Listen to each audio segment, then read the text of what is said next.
All right, it is Monday, December 15th. We are 10 days away from Christmas, for goodness sakes. It's great to have you here. Thank you so much for stopping on by. Please hit like and subscribe. We have plenty of 49ers to talk about, and we'll get there. But we're going to start with the Warriors today because what the Warriors did in Portland last night even has Steve Kerr saying, I'm not doing my job very well. And sadly, I agree with him. And that's what we're going to be talking about here today on Damon Bruce Plus. Please hit like and subscribe. Again, welcome everyone. And I don't know what you're doing. Oh, I need to figure out where to point. Ike's Sandwiches. What are you doing for lunch today? What are you doing to make dinner easy? Pick up a sandwich at lunch, bring one home. Boom, you got a couple of incredible options for you. And right now, my good friend Ike, for the next couple of days between now and December 17th, you use promo code TREAT. And you get a free dessert with any sandwich when you order from our good friend Ike. So thanks very much to him for that. And again, sign up for that Love Rewards program. You get a free sandwich when you sign up, and you are basically getting frequent flyer miles at the best growing sandwich shop in America. The Dubliner West Portal. My kind of bar here in San Francisco. You go and say hi to Kenny and John for me. Great place to watch Warriors basketball, Sharks hockey. Great place to watch that huge fourth quarter comeback and then the overtime winner against the Pittsburgh Penguins from over the weekend. Greatest third period comeback. Scored 4 goals. That's a third period. Hockey mode, Damon.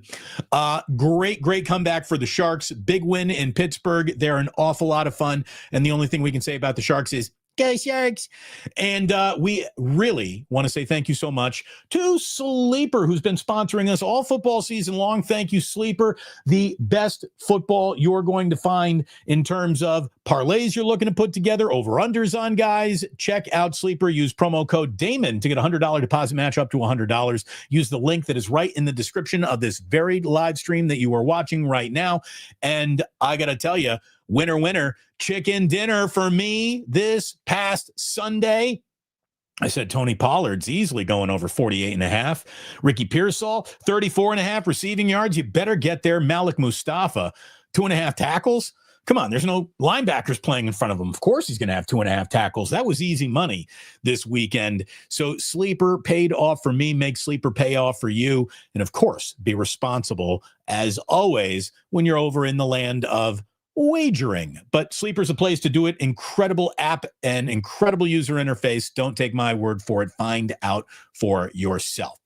So, great play out of Brock Purdy. Maybe the best he has looked since the Super Bowl season. But we begin today with the Golden State Warriors. Steve Kerr even said, I'm not doing my job very well.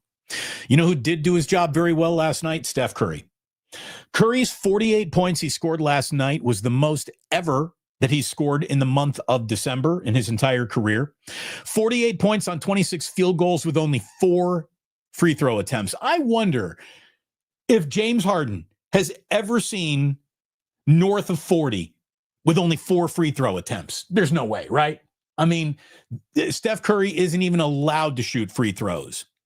And look at how he scores. 48 points. He made 12 threes.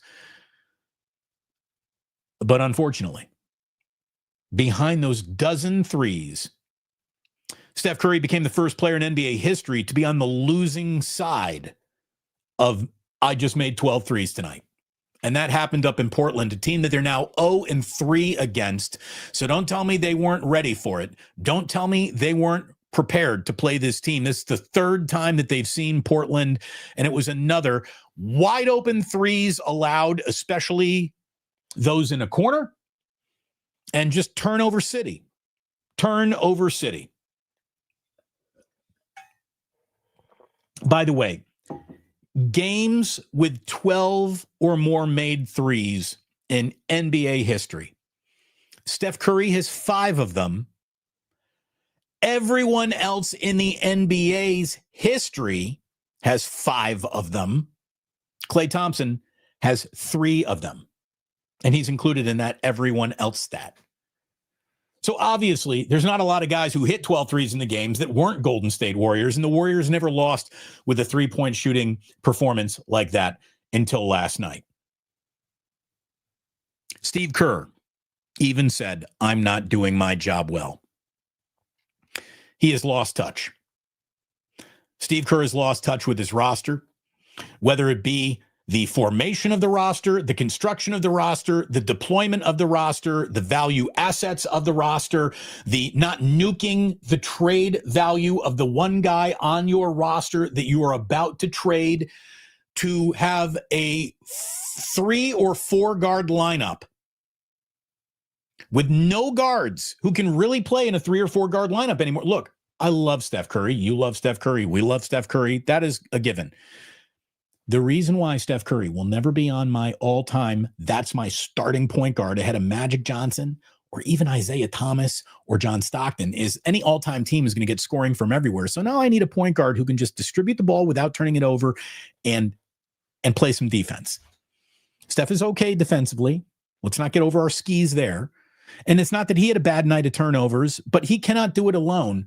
And there's nobody to help him. How can you deploy 4 guard lineups when everybody on your team, your first ballot Hall of Famer superstar included, isn't really good at handling the rock, can't create off the dribble, doesn't penetrate, isn't athletic? That describes more than half the guys on this team.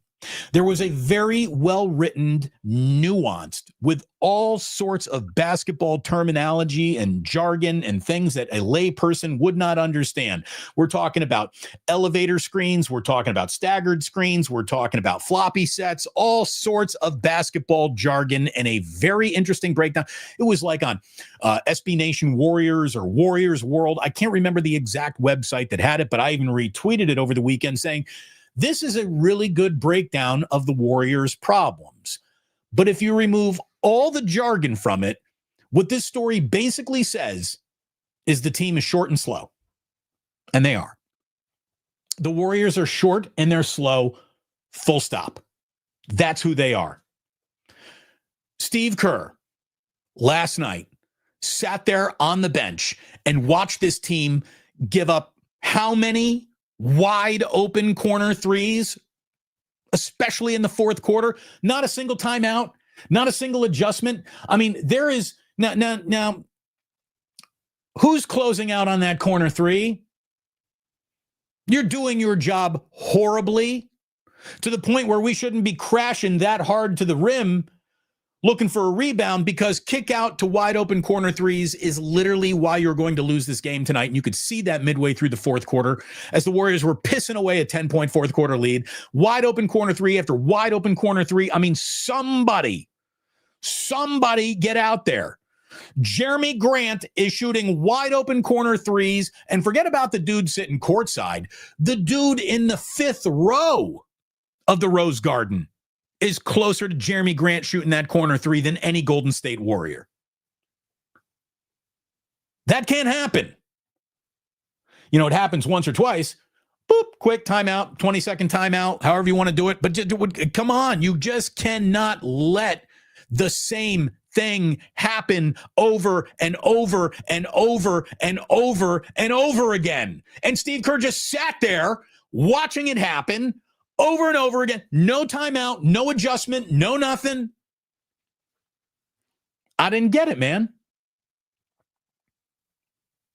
Steve Kerr has failed Jonathan Kuminga as a general manager, as a coach, as a guy who deploys minutes, as a guy who grooms talent, as a guy who gets someone to buy into where you got to be to play on this team. And again, it feels like Jonathan Kuminga is held to a standard by which Quentin Post is never held, Brandon Pajemski is never held, Moses Moody is never held, DeAnthony Melton, who played 19 scoreless minutes last night, he wasn't held to that standard. Jonathan Kuminga has to play a level of defensive on-court perfect at all times, which nobody else on this team is held to that standard.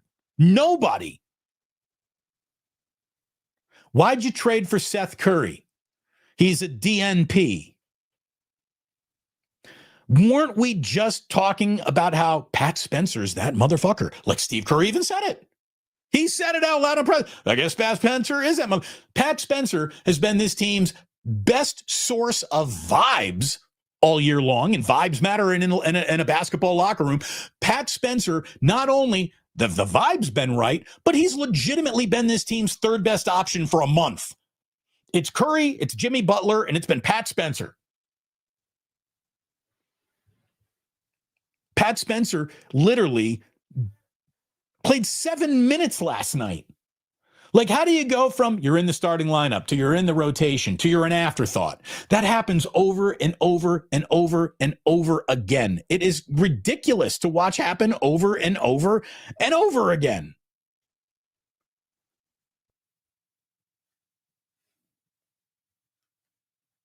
Again, DeAnthony Melton was allowed to do nothing for 19 minutes. 0 points, 1 assist, 2 steals. In 7 minutes, Pat Spencer had a better game than DeAnthony Melton had last night. Where's Will Richard?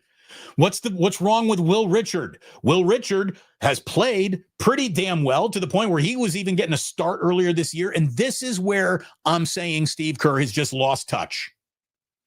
This is not how you develop guys. This is not how you run an NBA team. Tonight you're starting. Tomorrow you're going to 18 minutes, and then the game after that you're a DMP, coach decision. That is not how you run a professional basketball team. And I know that in the early season, you're looking for all sorts of lineups and how they fit together and who can play well together. And there's always an experiment happening, but this is ridiculous. The Warriors' single most fits the bill of athletic, large, young body that could help you is now rendered Coach DNP. Jonathan Kuminga just out of the picture, nothing left to be seen, nuking his own trade value. Like, what are you doing? If you want to get rid of this guy and replace him with a better player, showcase him. The Coach DNP thing is not good. I mean, having traded him for anyone, like, forget about, well, we're looking for the perfect trade that's really going to align with what the Warriors do and how the Warriors play and blah, blah, blah, blah, blah, blah, blah, blah, blah. We're looking for perfection. Anybody would have been better. Who's the worst player in the NBA who actually gets minutes? Had they traded for that, Jonathan Kuminga, for that guy, they'd have somebody to help him other than the huge hole of nothing that is now Jonathan Kuminga's career. It is insane. I've never seen a team draft a young guy who they win a championship with and then basically decide he can't play with us or for us, or we can't get him to, or we can't coach him to. And it's because of this inefficiency or this lack of attention. But here's Brandon Podziemski. And I actually don't mean to crap on Brandon Podziemski, who did not play bad last night. He didn't. Brandon Podziemski played pretty well last night. But Brandon Podziemski gets the longest leash in the world, where the minute Jonathan Kuminga has a dauber down game, he's out for 3 weeks. You know, we're going to say that Jonathan Kuminga very early on in this season is now part of the rotation. So much so, he's starting, and I believe it's going to remain that way. The very first sign of headwind, this team is taking its sails down and getting ready to battle the tempest. It's ridiculous. I've never seen a team trip on its own inability to get guys to buy into their own system in year 1,000 now of Steve Kerr here. Like, how do you keep on drafting guys who do not fit? How do you keep drafting small guards? How do you just add nothing but small guards? Well, they can shoot it a little. Steph Curry can shoot it a lot. Seth Curry can shoot it a little, but not when you don't play him. He can't. You know, the only threes that Seth Curry has really seen are warm-up threes, because he's not allowed to do anything beyond warming up. Why is he occupying a roster spot that could have gone to, let's just experiment with some guy who is, 6'8" and a wing?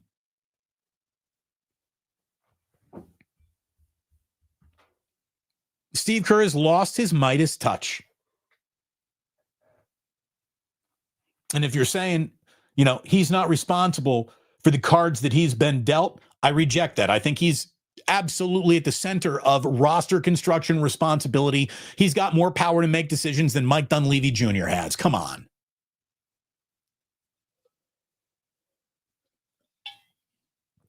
The sip of the day is long since passed. It was a great wake up with Kruger this morning, and we will get into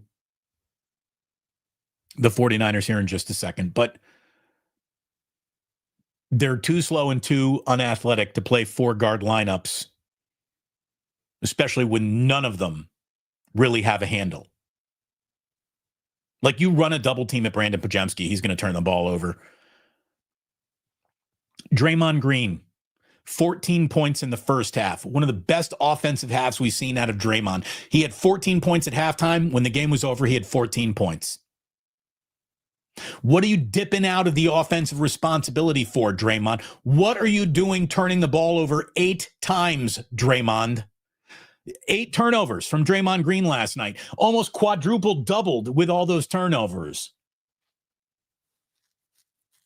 Again, Will Richard, where is he? DeAnthony Melton shows up, does squadouche, and you let him play almost 20 minutes doing nothing. Why?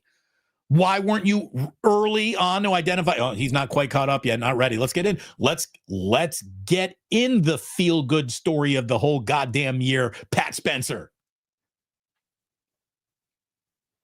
Moses Moody is a missed wide-open 3 every other time I look up at him shooting a wide-open 3. I mean, a practice warm-up 3. Moses Moody can't hit any of them. Quentin Post couldn't hit any of them last night.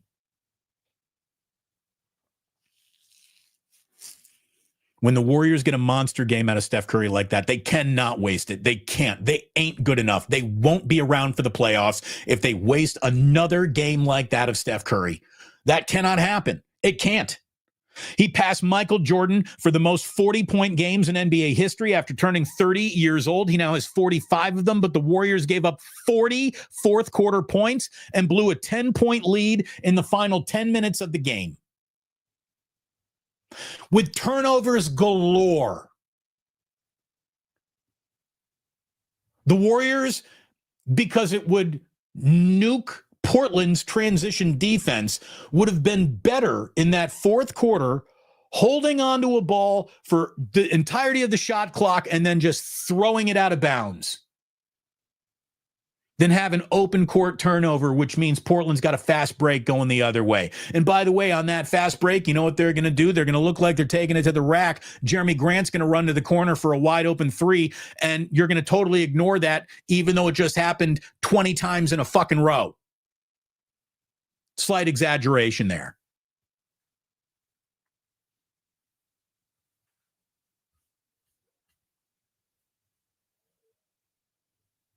You know, place Pat Spencer. Everybody likes what they see.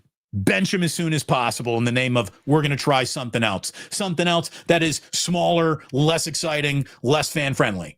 In the name of, I think I got a better idea than what Pat Spencer is doing, which is playing harder than what Jonathan Kuminga ever did. So you're going to reward him with one day you're starting, next day you're at 15 minutes, next game you're at 15. How much longer until we get the Pat Spencer DNP again? That's coming. It's next. It's got to be the next step.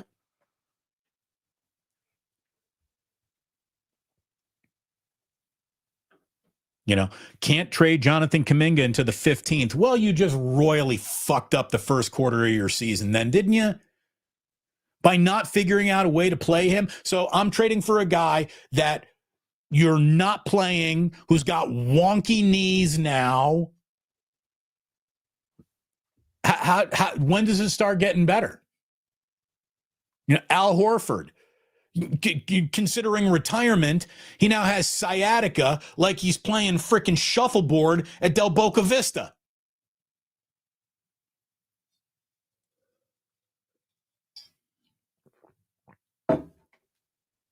Are you telling me you can't get into Del Boca Vista?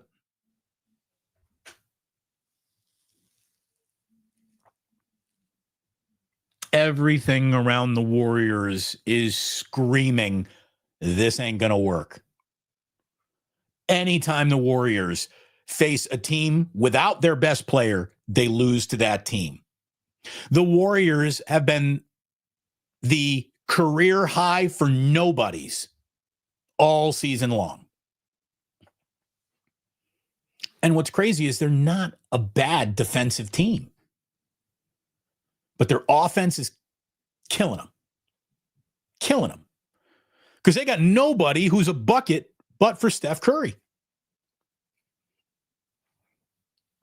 Here's what I fear. What happens when the anxiety and the frustration that I'm feeling right now really starts to leak into how Jimmy Butler's acting? Because what is past is prologue, and there eventually comes a point where Jimmy Butler decides, I'm not happy, my team ain't good enough, and he starts to turn on them. Draymond Green, I think, knows that he really can't bite the hand that feeds him quite like that anymore. No guarantees, but you know, what happens if Draymond gets dour? Then what? You know, Steph Curry literally was walking on water and the rest of the team drowned.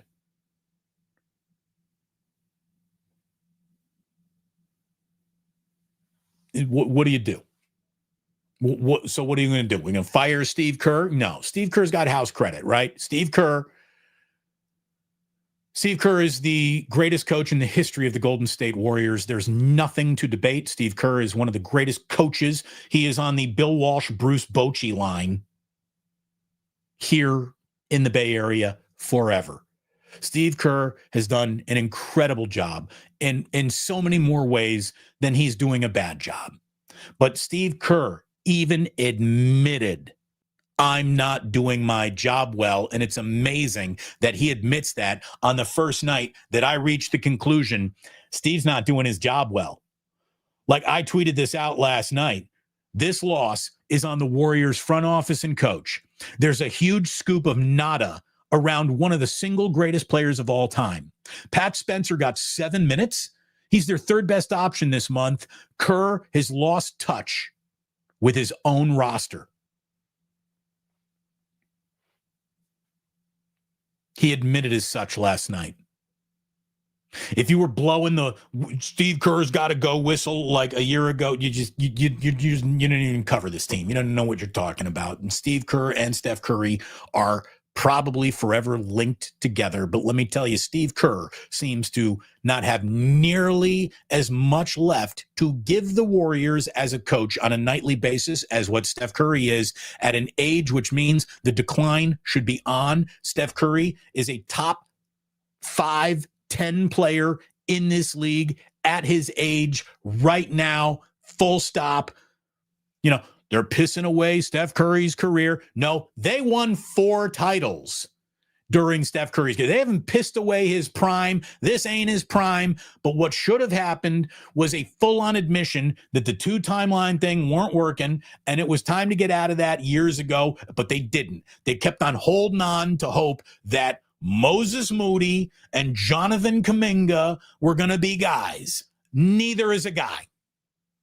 Or they're just guys. And what I fear about Brandon Podziemski is just good enough to overlook him as he's the problem, because you got so many other problems. And what you now are doubling down on just Brandon Podziemski's all right. He can't create. He can't take anybody off the dribble in this league. Can't. You know, you got a backcourt full of dudes who got no boogie. Put boogie on nobody.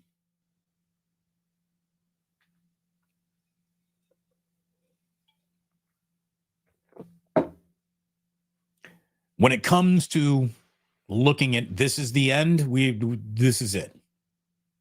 This is it. Steve Kerr has to find a new basketball Jesus. He's got to get another way of doing things implemented into this team right now, other than I'm playing a 4-guard lineup. That ain't working. It's not working. It's not working now. It won't work in the future. It's not going to work with the team you got. You trade for Shai Gilgeous-Alexander, we can talk about 4-guard lineups. Until then, it ain't happening.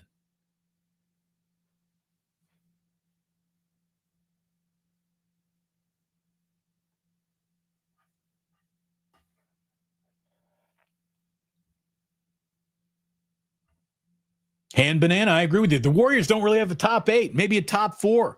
Here's what the Warriors have. Steph Curry. Hopefully Jimmy and Dre are locked in. That's it. I hate to say it, but that's it. That's what the Warriors got. The Warriors got Steph Curry is the capital MAN. And after that, you got Jimmy Butler and Draymond. And then what?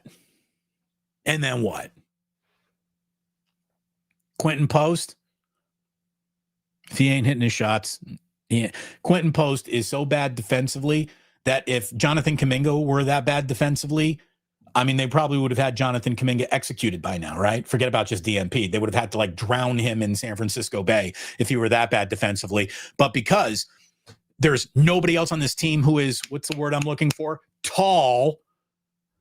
They have to keep him in there.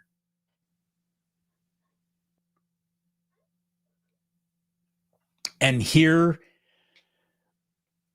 Rodrigo, I completely agree with you. Steph Curry is a Boy Scout to the detriment of his own success. Steph Curry is not going to saber rattle. It's just not who he is. Shouldn't Steph also be vocal about these lineups? He needs to put Kerr in check. I agree with you. Steph Curry should decide who the closing lineup is.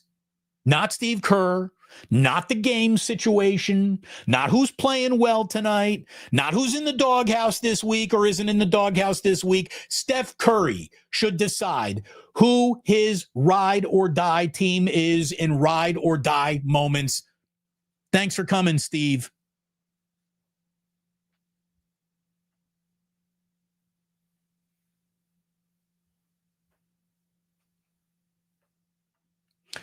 It would be a bad look for the Warriors to fire a coach who helped bring 4 titles.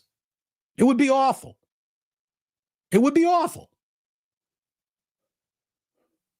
But don't tell me. I mean, here's the thing. I don't think Steve Kerr constantly, Otis, and you know this, he talks about connectivity. His connection to his own roster is as big an unconnected element that we have seen in terms of connectivity, which Steve is always talking about. I don't think Steve is properly connected to his own roster or what it can do or what he thinks it can do.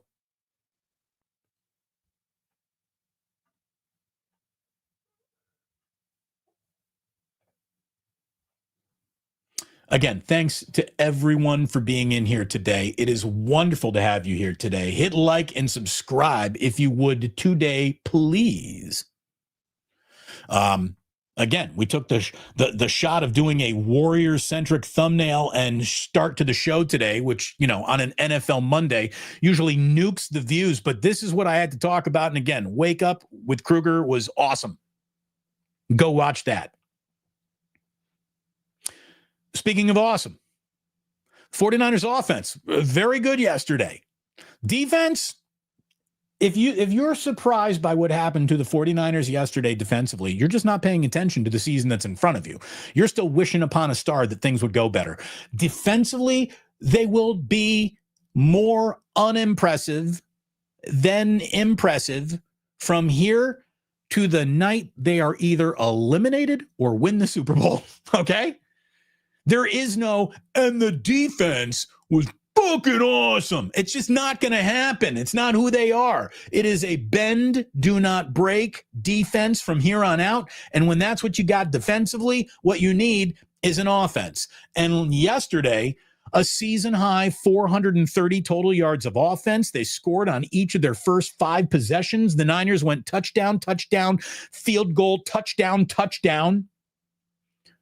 It's the first time that's happened, scoring on 5 straight possessions since a Jacksonville Jaguar game that the Niners played in 2021. They converted on each of their first 7 third downs. They didn't punt. That's what they need. Now, will they be able to do that against teams better than Tennessee? Probably not, but this is guess I played this. I want to do it again. If I could describe right now, here's the thing. So this is probably the incorrect description about the 49ers. Maximum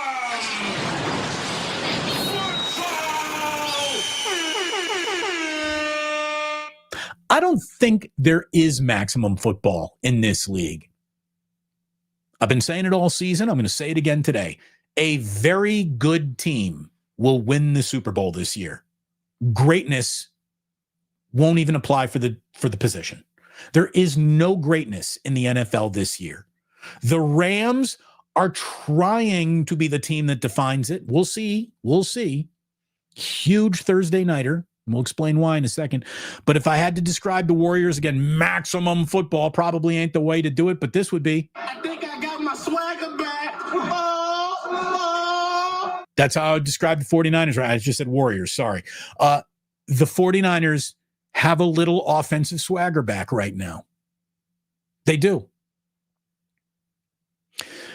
23 of 30, 295 yards and 3 touchdowns for Brock Purdy, along with 7 carries for 44 yards, including a career-high 26-yard scamper where he literally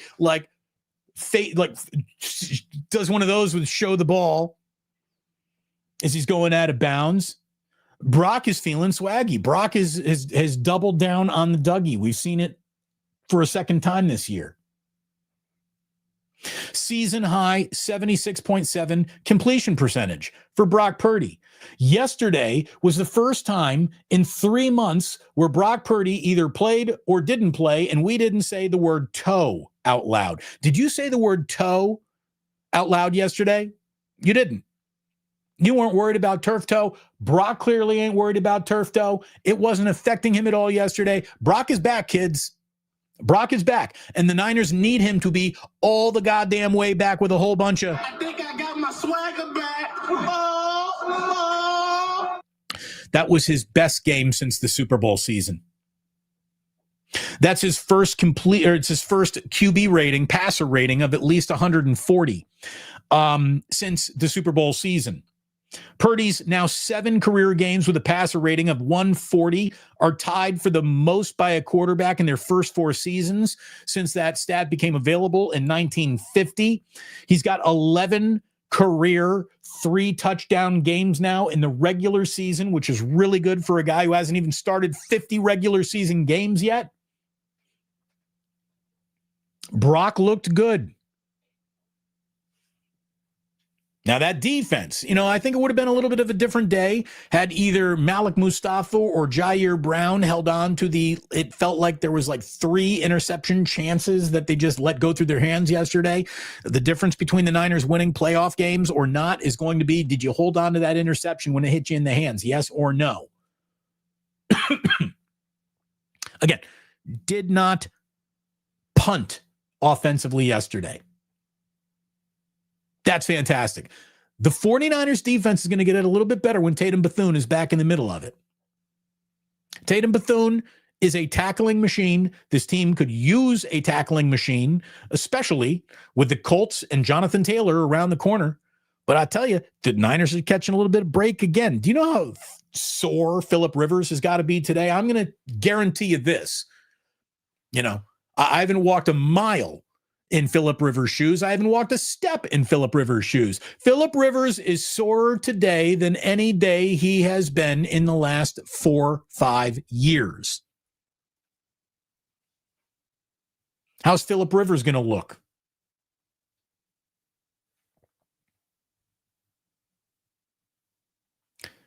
The 49ers aren't playing on Thursday night, but a massive game is being played, an NFC West game between the Rams and the Seahawks that every 49er fan, again, has to pay huge attention to.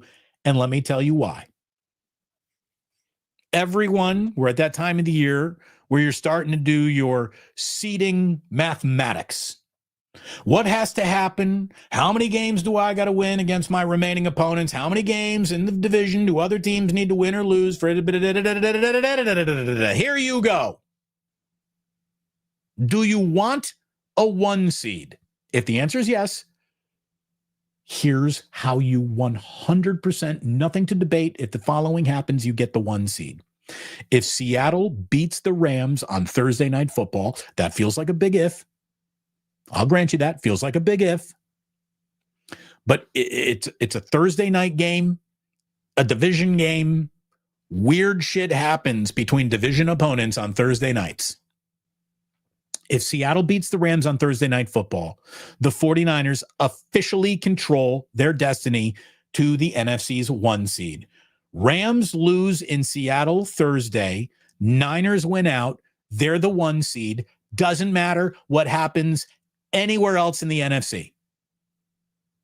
Now, that's a month of football we're talking about. That's 4 games, one of which you just can watch. You have no effect over. So cross your fingers, go Seahawks, win out. Niners are the 1. Nothing to debate. No other team can do a damn thing about that if that's the scenario that goes down. If the Niners are the 1 seed, Kyle Shanahan better be the unanimous coach of the year. Sorry, Mike Vrabel. You were more set up in New England. By the way, what a comeback for the Buffalo Bills yesterday. But you were more set up in New England, as bad as New England was set up to be. The Niners should be left for dead already. But for a very generous schedule for them, they should be left for dead already.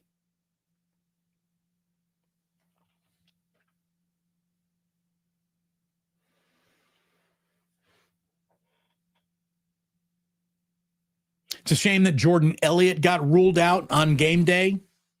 Obviously strained, pulled, something. Hopefully there's no lingering there.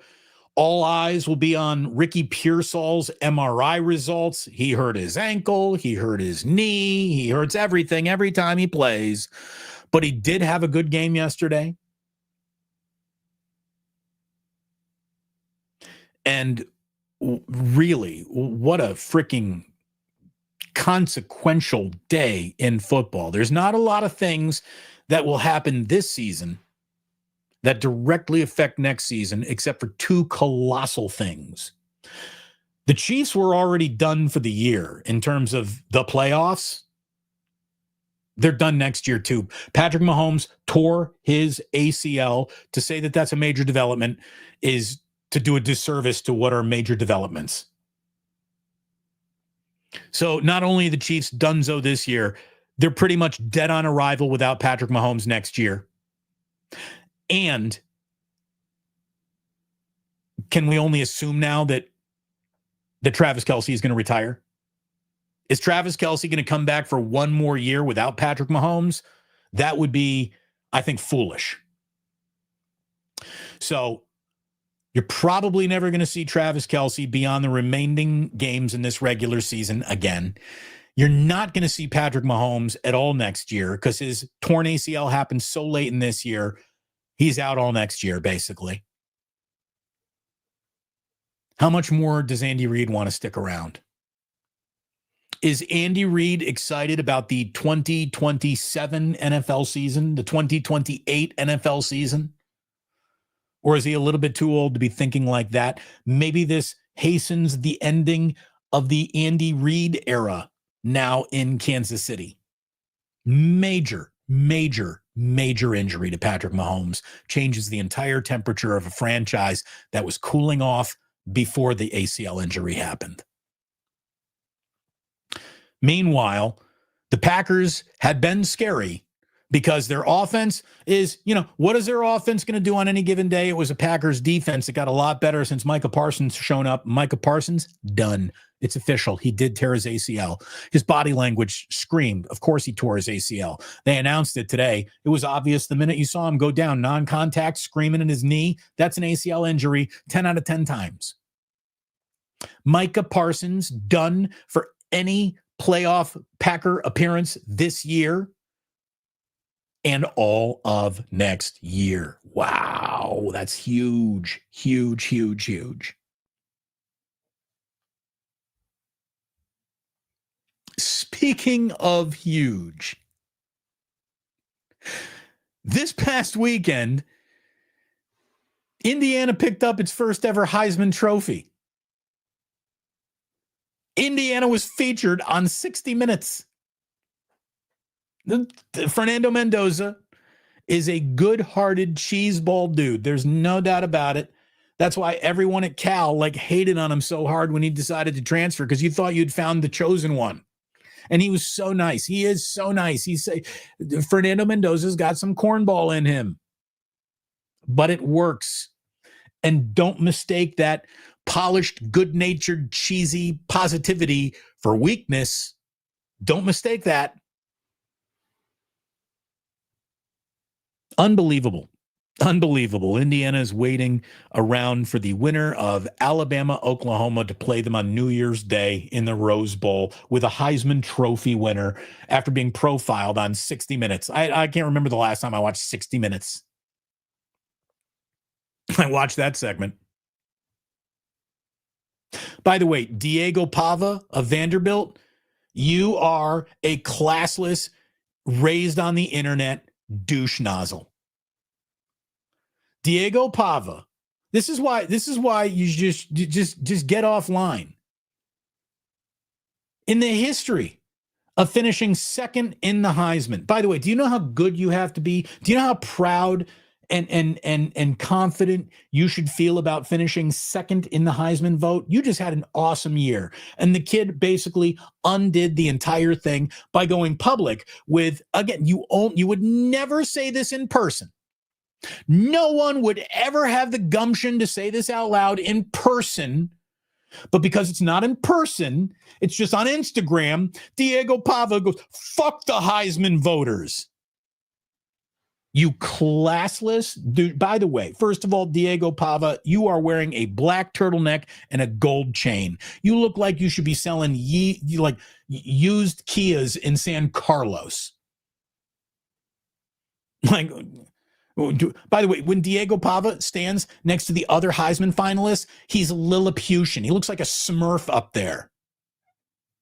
Diego Pava actually drank his own. I was on Theo Vaughn's podcast, therefore I'm cool. He went from great story, easy to root for, to what a dick.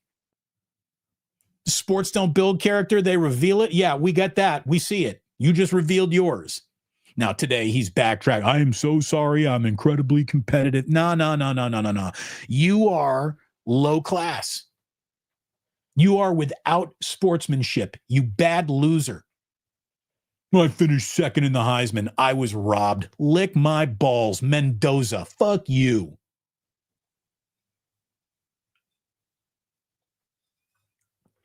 Ha ha. Ha ha.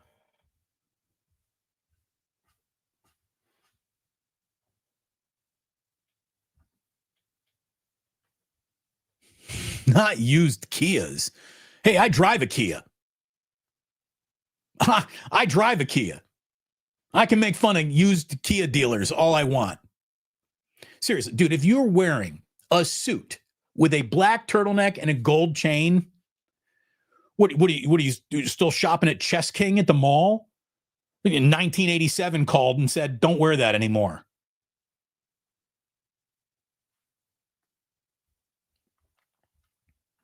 Thank you, Red Jet. You want me on that wall. You need me on that wall. By the way, this is hysterical. Hand banana. I drove a Suzuki Samurai. I had a Suzuki Samurai. It was a badass little car. It really was. I like my Suzuki Samurai.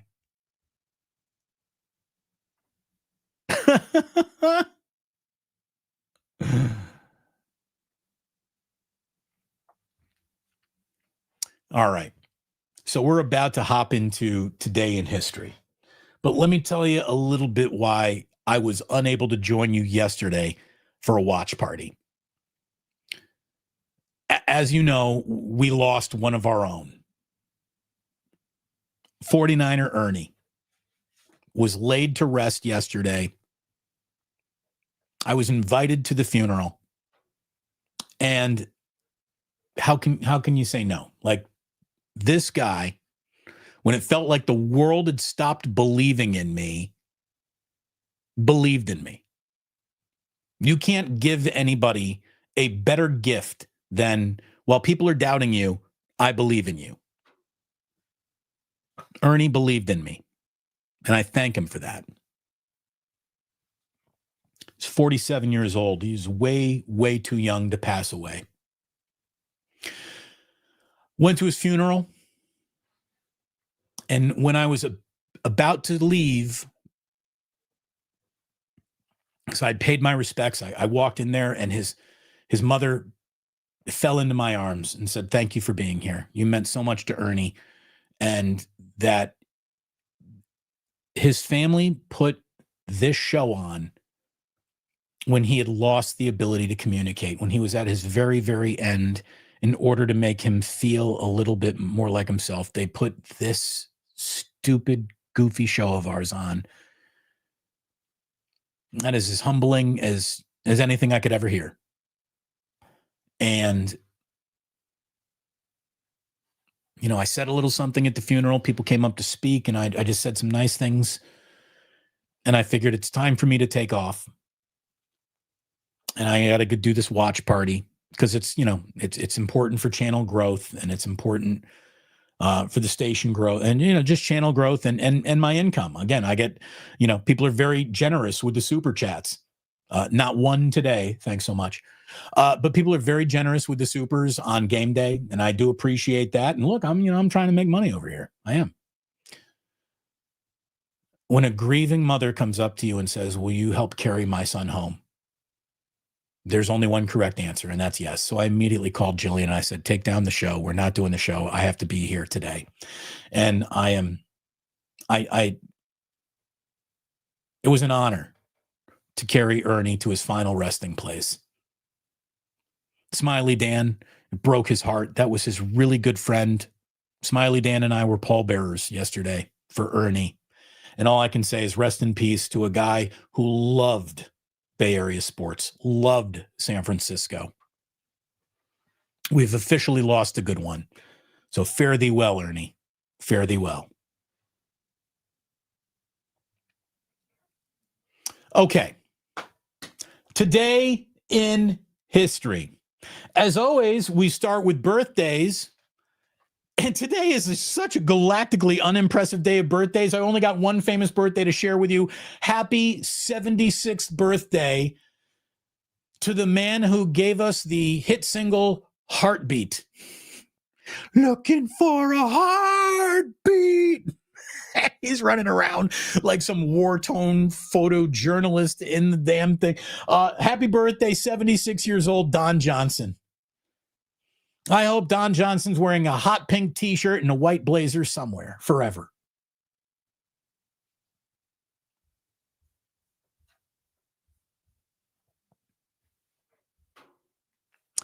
Okay.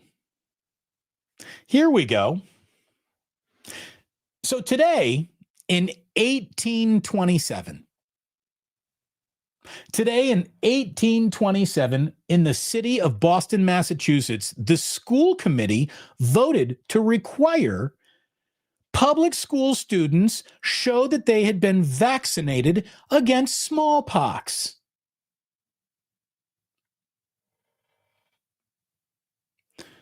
Certificates to the Board of Health were issued, deeming it necessary to give out free vaccinations to students. And in 1827, people were like, "Oh, this is a great breakthrough in modern medicine. We will embrace it." And there wasn't an online group of idiots to try to convince anyone otherwise for political reasons. And all I can tell you is that we are currently near 2,000 active measles cases right now in the United States because we let the dumbest people in the world into a conversation about science. Did you see Donald Trump's reaction to the tragic death of Rob Reiner and his wife? If you're still with Trump, look, I don't mean to be political, but if you're still with that guy, I wish we could go like Inglorious Bastards, where at the very end, Brad Pitt was just carving swastikas into guys' heads saying, you can take your uniform off, but you can't ever take this off. If you are still with Trump, after what he said today about Rob Reiner dying, being murdered in his own house with his wife, sadly, by the hands of his own son, you should have a T just cut into your head. You should be, if you are still with this guy, you should have to wear that for the rest of your fucking life. He is a disgrace to the concept of what a real man is. A disgrace of a human being.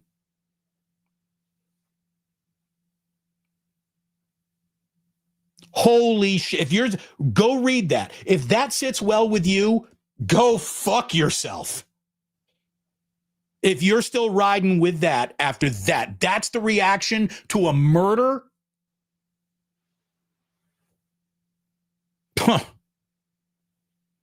You know, isn't this the same crowd who was like, you better land what you have to say about Charlie Kirk perfectly after his murder? Donald Trump can literally say, yeah, I'm glad he was stabbed to death. He didn't like me. Ugh. Ugh. Disgusting. And you're the reason why the economy's collapsing. The entire world's global alignment is out of whack, and we've got nearly 2,000 measles cases, you fucking dopes.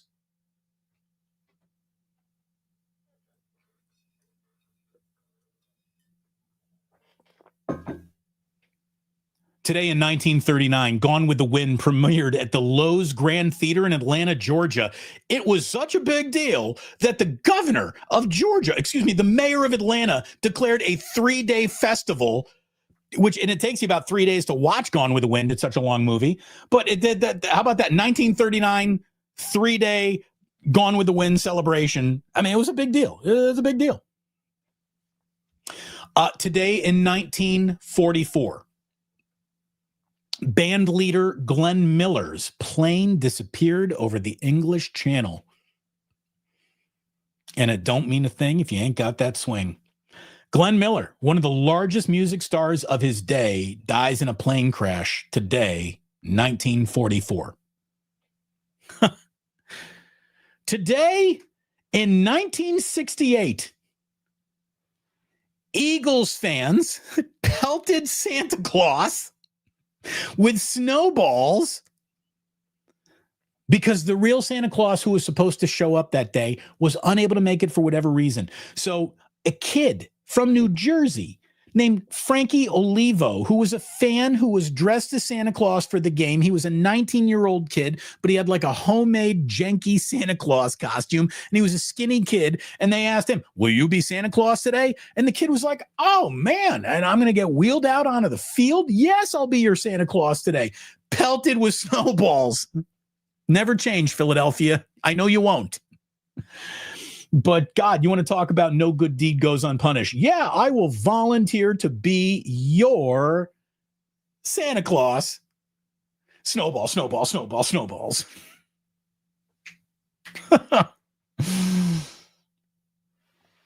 Let's see.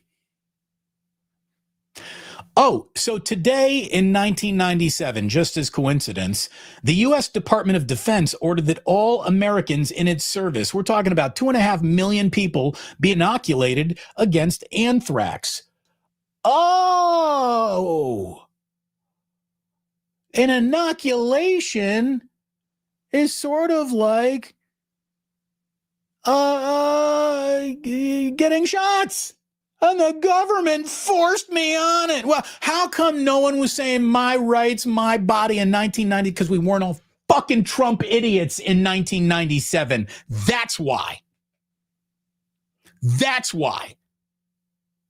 There wasn't a political party in America whose ruining of education, comprehension, understanding, conversation wasn't essential to their own success. I mean, if you guys can't see through this window anymore, I'm sorry. Damon, I don't like when you get into politics. Unsubscribe, go away. I don't care. This isn't even about politics. This isn't even Republican or Democrat. If you can't spot the bad guy, you were raised so horribly. Good God.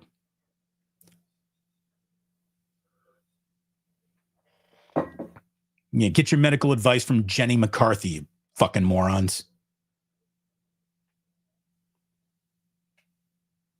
Today in 2001, the Leaning Tower of Pisa was reopened in Pisa.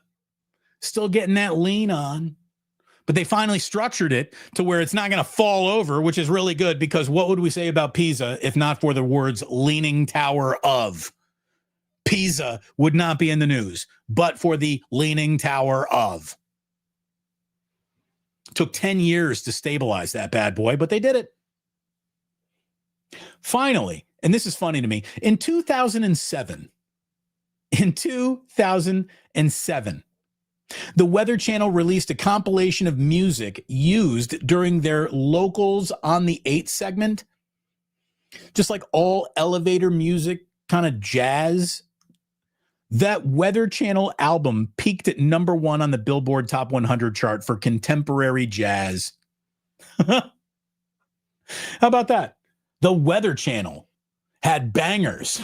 so they put out an album and it went to #1.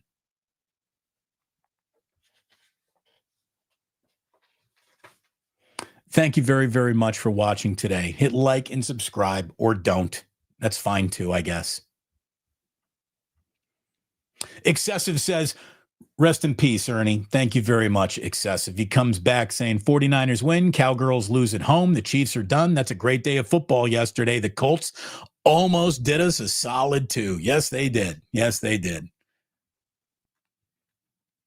I want to thank you for watching, for being a part of the community that really did love this guy. Sweetheart of a person, man.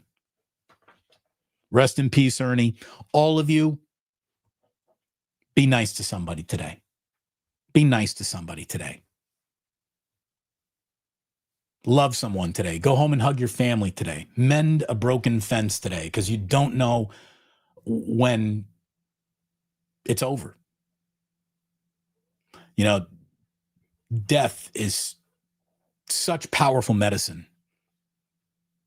You know, we don't have much death around us by design, because it is so powerful.